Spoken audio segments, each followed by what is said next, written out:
আসসালামু আলাইকুম।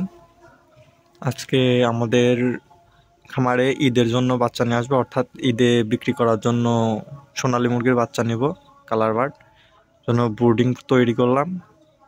500-র মতো বাচ্চা আসবে, এজন্য 2টা ব্রুডার দিলাম যেন শীতের মধ্যে হিটে কোনো প্রবলেম না হয়, ভালো তাপমাত্রা থাকে। ফার্স্ট দিনে হচ্ছে টেম্পারেচারটাই মেন। ফার্স্ট দিনে যদি টেম্পারেচারটা কন্ট্রোল করা যায়, মুরগির বাচ্চারে পর্যাপ্ত পরিমাণ হিট দেওয়া যায়, তাহলে মুরগির বাচ্চাগুলো সুস্থ থাকে। মুরগির বাচ্চা মরার সম্ভাবনা অনেকটাই কমে যায়। এজন্য ফার্স্ট দিন আমাদের পর্যাপ্ত পরিমাণে হিট দিতে হবে মুরগির বাচ্চারে।